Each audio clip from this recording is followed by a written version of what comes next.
Hi friends, ఈ video చూశాక చక్రాల గిద్దలో కమలాకాయలు వేసి ఇలా కూడా చేస్తారా అని మీరే షాక్ అవుతారు. చిన్న సైజు ఉన్న 8 కమలాకాయల్ని తీసుకున్నాను. కమలాకాయలన్నింటికీ తొక్కలు వలుచుకుంటున్నాను.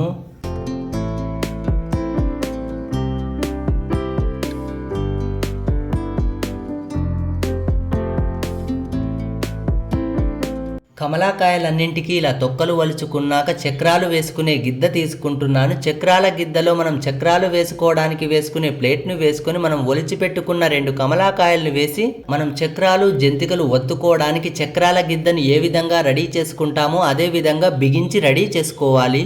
వేడెక్కిన నూనెలో మనం చక్రాలు జంతికలు ఏ విధంగా ఒత్తుకుంటామో అదే విధంగా ఈ బౌల్లో మనం చక్రాలు జంతికలు ఒత్తుకున్నట్టుగా ఒత్తడం వల్ల మనం లోపల వేసుకున్న కమలాకాయలోని జ్యూసు కింద ఉన్న బౌల్లోకి పడిపోతుంది. మిక్సీ పట్టాల్సిన అవసరం లేదు. కరెంటుతో శ్రమ లేకుండా మనం చక్రాల గిద్దలోనే న్యాచురల్గా తీస్తున్న కమలాకాయ జ్యూస్.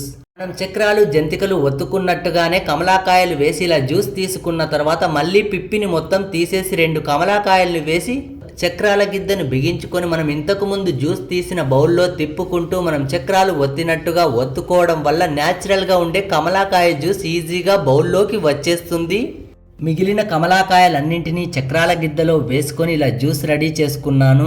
మిక్సీ పట్టాల్సిన అవసరం లేకుండా చక్రాల గిద్ద ఉంటే చాలు, మన ఇంట్లోనే ఇలా కమలాకాయ జ్యూస్ని ఈజీగా తయారు చేసుకోవచ్చు. రెడీ చేసుకున్న కమలాకాయ జ్యూస్లో 1 స్పూన్ చక్కెర వేసి కలుపుకుంటున్నాను. కరెంటు ఉండాల్సిన పని లేకుండా మిక్సీ జార్తో అవసరం లేకుండా రెడీ చేసుకున్న కమలాకాయ జ్యూస్ ఒక గ్లాసులోకి తీసుకుంటున్నాను. మన ఇంట్లో ఉండే వస్తువులతో ఎన్నో రకాల ఉపయోగాలున్నాయని చెప్పడానికే ఈ వీడియో చేస్తున్నాను. చక్రాల గిద్దతో చేసిన జ్యూస్ వీడియో గనక మీకు నచ్చినట్టయితే ప్లీజ్ లైక్ చేయండి, షేర్ చేయండి, సబ్స్క్రైబ్ చేయండి.